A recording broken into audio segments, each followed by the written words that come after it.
नमस्कार दोस्तों, मैं हूं वंदना भारती और आप देख रहे हैं 15 जुलाई का मॉर्निंग एडिशन। कल के ज़बरदस्त बाउंस के बाद, चाहे वो गोल्ड और सिल्वर में हो या बेस मेटल में हो, आज अगर देखेंगे तो ट्रेंड क्या कल का कैरी ऑन हुआ है। बेस मेटल में हम लोगों ने यहाँ पे फिर से बढ़त आते हुए देखी है और सिर्फ निकल में यहाँ पे हल्का सा करेक्शन देखने को मिल रहा है। बाकी अगर गोल्ड और सिल्वर की बात की जाए तो गोल्ड और सिल्वर में हल्का सा करेक्शन है, लेकिन इसे हम मार्जिनल दबाव बोल सकते हैं। हो सकता है कि इवनिंग ट्रेडिंग सेशन तक आते आते मामला यहाँ पे बिल्कुल पॉजिटिव होता हुआ नजर आए और फिर से एक बाइंग जो है वो निकल के आए। ओवरऑल देखा जाए तो पूरे काउंटर में आज जो डेटा आया है चाइना से वो काफ़ी ज़्यादा पॉजिटिव है और उसकी वजह से भी हम लोगों ने एक अपसाइड मूवमेंट देखा है बेस मेटल काउंटर में। इंडस्ट्रियल प्रोडक्शन डेटा है वो भी पॉजिटिव आया है। अनएम्प्लॉयमेंट वहाँ पे एक्सपेक्टेशन से कम होके आ रहा है, यानी कि कुछ यहाँ पे ग्रीन शूट्स जो हैं वो चाइनीज़ इकोनॉमी से निकल के आ रहे हैं। लेकिन बात करेंगे अपने काउंटर की, चाहे गोल्ड हो या सिल्वर हो, यहाँ हल्का सा दबाव देखने को मिल रहा है। $25 का डाउन साइड आपको गोल्ड प्राइसेस में है। 1,42,257 का एक हमारा जो क्लोजिंग था वो हुआ था, हायर साइड हुआ था, तो 1,41,500 या 700 कह सकते हैं लोअर साइड में है और अपसाइड हमारा 1,43,500 का रहेगा। एक बारी वेट ज़रूर करिएगा, एक बारी देखते हैं कि ये करेक्शन के बाद एक बाउंस लेता है या फिर किस तरीके की मूवमेंट होती है। तो अभी आपको ट्रेंडिंग मार्केट नहीं रहेगी, वेट ज़रूर करना चाहिए एटलीस्ट 10-10:30 तक। सिल्वर की बात की जाए तो 58.76 तक है, यहाँ पे मार्जिनल यहाँ पे भी फॉल देखने को मिल रहा है, -0.6% का है। 2,23,200 के करीब की क्लोजिंग हमारी हुई थी कल के दिन में। एक हल्का सा दबाव आता है तो 2,20,000 का लेवल जो है वो आता हुआ दिखाई दे सकता है। 2,20,000 नहीं, 2,20,000, 21,000 वहाँ से मुझे लग रहा है कि बाइंग जो है फिर से रिटर्न आती है, तो 2,26,000 तक एक बारी सिल्वर जो है वो जाता हुआ दिखाई दे सकता है।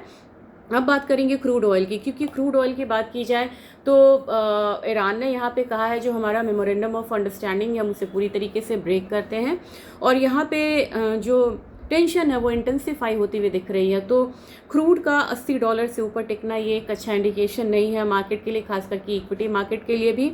$80.1 के करीब की ट्रेडिंग हो रही है, लगभग 1% का एक अपसाइड है।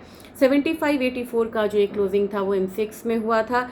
पहला दिन हम लोगों ने 550 का प्लस आता हुआ देखा, कल हम लोगों ने 224 पॉइंट्स का प्लस आता हुआ देखा। तो आप देखिए 750-800 पॉइंट्स का जो अपसाइड है सिर्फ हम लोगों ने 2 दिन में आता हुआ देखा है क्रूड ऑयल में। रुपया 96 से ऊपर अभी ट्रेड कर रहा है डिप्रिशिएट होके। तो इन सब चीज़ों का जो असर है वो कमोडिटीज़ प्राइसेस पे भी आता हुआ दिखाई देगा।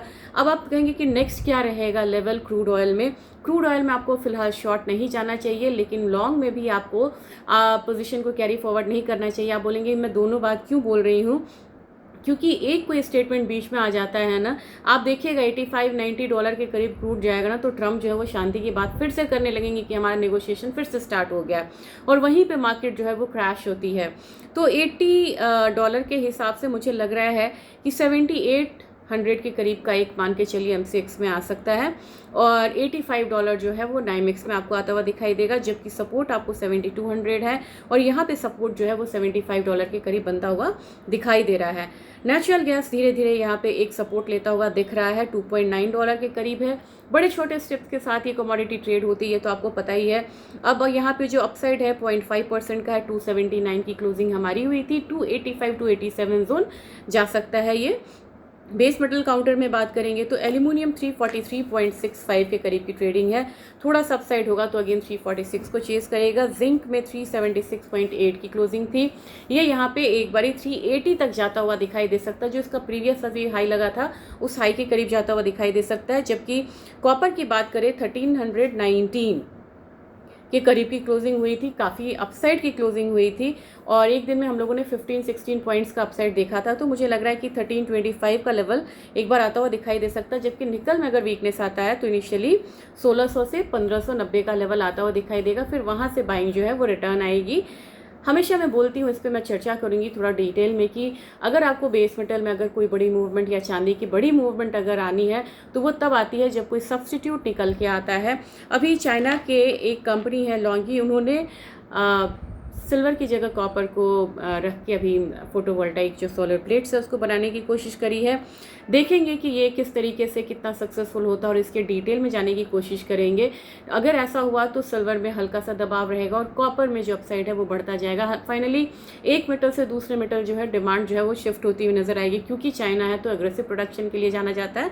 तो इसको एक ध्यान देने वाली बात है, जो मैं हमेशा आपको बोलती हूँ कि किसी भी बेस मेटल इंडस्ट्रियल कमोडिटी में हायर साइड जाए, ज़रूर देखें कि अगर सब्सटीट्यूट आ रहा है तो एक डाउन साइड आएगा, नहीं तो वो अपना अपसाइड मोमेंटम कंटिन्यू करके रखेगा। दूसरी चीज़ ध्यान देने वाली बात है कि जो SPR है, जो स्ट्रैटेजिक पेट्रोलियम रिजर्व है, वो यहाँ पे US में 40 इयर्स के लो पे है। ये एक बहुत बड़ा कंसर्न है मार्केट के लिए। तो इस बार वो वॉर को यहाँ पे और 4 महीने खींचने में बहुत ज़्यादा सक्षम नहीं रहेंगे, क्योंकि जब उन्होंने वॉर की शुरुआत करी थी 28 फरवरी को, तो उनका जो क्रूड का भंडार था वो भरा हुआ था, लेकिन अभी ऐसी हालत नहीं है और वर्ल्ड वाइड जो पेट्रोलियम रिजर्व है वो यहाँ पे मल्टी ईयर लो पे है। तो इस बार वॉर को और 4 महीने खींचना यानी कि पूरी इकोनॉमी को, ग्लोबल इकोनॉमी को चरमरा देने वाली बात है और यहाँ पे बहुत बड़ा धक्का लगने वाला और इन्फ्लेशन जो है वो बढ़ता हुआ नजर आएगा। तभी यहाँ पे गोल्ड सिल्वर थमता हुआ नजर आ रहा है। तो इस बात पे ध्यान रखेंगे और देखेंगे कि किस तरीके की मार्केट मूवमेंट आती है। तो आप मिड डे एडिशन में ज़रूर जुड़िएगा। कुछ लोगों ने, आप लोगों ने मेटल्स स्टॉक के बारे में बात करी कि एल्यूमिनियम में प्रॉफिट है लेकिन कॉपर रुका हुआ है, उन सब चीज़ों पे भी चर्चा करते हुए नजर आएंगे मिड डे एडिशन में।